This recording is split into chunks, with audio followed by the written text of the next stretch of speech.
Hi, I'm James, and after the success of the first tactics video I thought I'd actually create a couple more videos.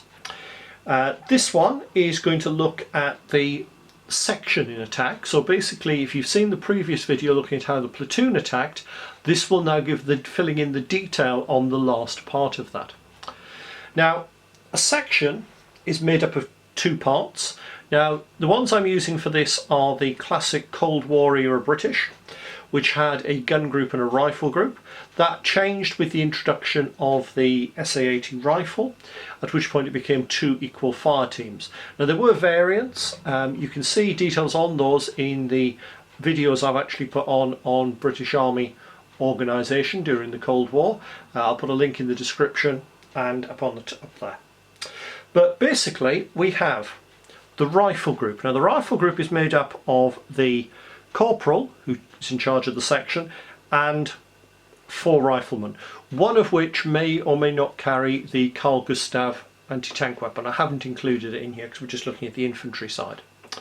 We then have the gun group. Now the gun group is made up of the second in command, who is a lance corporal as opposed to the full corporal, and 2 privates carrying the L7A2 GPMG. The rest of them would have been armed with L1A1 SLRs. Sometimes the Carl Gustav gunner carried an L2A3 Sterling. Occasionally that was carried by section commanders. But that is how it's made up. Because there are variations. So let's actually look at how our section will launch an attack. So we're going to move them up. So we'll bring them forward, probably just off the edge of camera there, so I'll move them forward slightly. We're coming up through this open ground in file formation. Now this isn't the best option for this sort of terrain, but it will work for this. And as they're crossing the open ground, they start receiving fire. We'll put a couple of Russian VDV in the tree line just here. So we now have a couple of VDV opening up. We'll assume the fire has been ineffective. Now the correct doctrine at this point was, for the British Army, was something called dash down crawl observe sights fire, which was known as reaction to effective enemy fire. So the first thing we have to do is to actually move into a position where these guys can actually start engaging. Now, section commander isn't actually going to take part so much in the firefight. We get them moving up. We're going to move the gun group though. It'll take a bit longer. We're going to move them up through the tree line there. So the fire is now being engaged. We'll bring the gun group up. The gun group is now in a position under the control of the second in command where it can put lots of firepower down. In all fairness, that's the role of a machine gun. So we're winning the firefight. We're suppressing the enemy.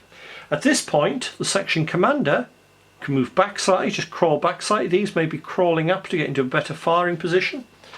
And he's now doing an appreciation. Now, most gamers attack straight up the centre. That's not ideal because it starts putting the gun group in a position where it's blocked by the infantry going forward. We could just do the Hollywood thing and all run forward firing from the hip. Great for Hollywood, doesn't work too well in real life. So, the first decision, are we actually going to launch an attack? Now, we've got 2 defenders and we've got a section of 8 attacking. That's acceptable from a point of view of numbers. You need to have about a 3-to-1 superiority to be regarded as successful. Remember, that's a 3-to-1 number at this point, not across the whole battlefield. Concentrate your firepower. So we're winning the firefight. The section commander is now making his decision, and he's going to communicate that to the second in command, who, now the firefight is won, can move to the other side of the gun group. We can move the section commander up. Notice how long this is taking. This is not something that happens in seconds. You could be talking 5 minutes at this point. So we make the decision, we're going to put in the section attack, and the decision is made that we're going to go flanking rather than straight up. So we have 2 possible routes. Now the first route would take the section either through the woods or around the back of the woods and up this side using the hedge lines. That's not a bad option. It's good cover when you come in through the assault through here, but we decide against that. We're going to go instead to go flanking around the side there. We're going to go left flanking. The reason for that being we've got solid cover there, good vision there, good sort of blockage of vision there. Coming this way, yes, we've got that nice little tip there, but we are going to have a very vulnerable space here when we've only got soft cover of a bush there to protect us. So the section commander makes that decision.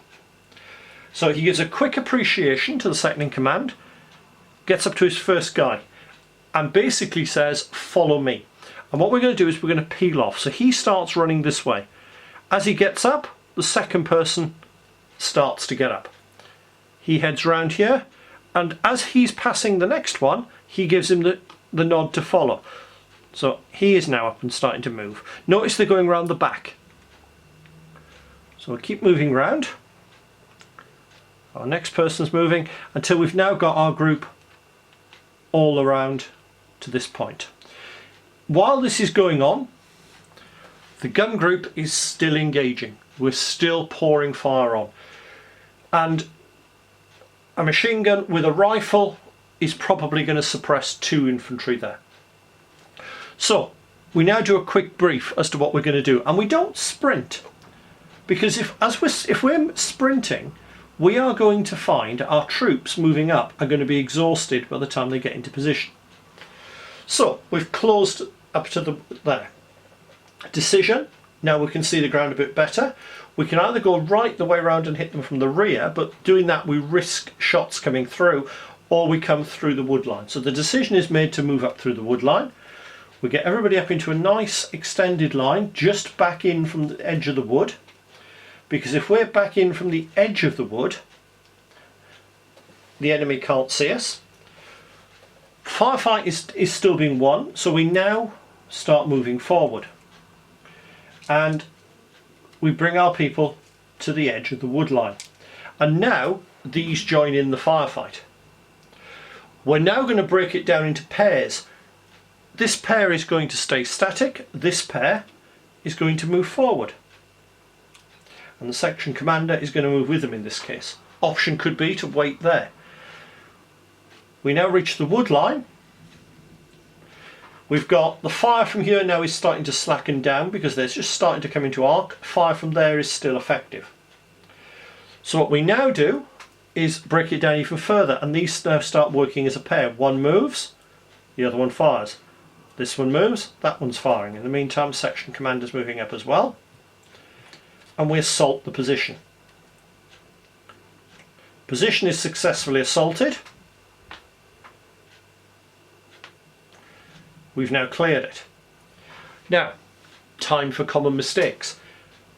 Common mistake, we stop on the objective. If we stop on the objective, that means that the enemy have probably targeted their fire on there. So we're going to get mortar fire coming in on there very quickly. So what we do is we push through and we fight through to the edge of the cover. So we fought through to the edge of the cover and we decide on where we're going to reorganise. Now, various options for where to reorganise. We've got the fields, we've got the woods there, or we've got some woods here. And we decide we're going to use these woods. So what now happens is the fire team moves to there. And we'll move just onto the edge of the wood line. And the cat is again trying to get in on the act. At this point we give the order for these to reorganise. So these come through following the same route because we know that's a safe route. So they're now going to start putting the all-round protection in. Once we've done that, we now give the order to reorganise back to the other fire team. These get the fun of going all the way round following the same route until they arrive. We're going to put the gun where it's going to do the most good, which is going to cover this gap here. Section commander moves into the centre and we now do a quick reorg. What we do is we check casualty state, ammunition state, any problems we've got, anything else. Dead straightforward attack. Now, problem. Let's chuck a problem in. So let's put things back where they were. So we had the gun group still operating there. Let's assume the Russians are pretty competent, and we're just coming around here, ready to put our assault in.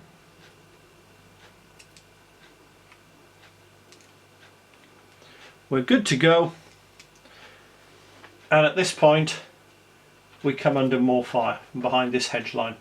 A couple of Russians on the hedge line, because you never put a position in like that. You always try and mutually protect it. So again, you're probably looking at troops here. What am I going to do now? Well, now we're starting to look at a bad ratio.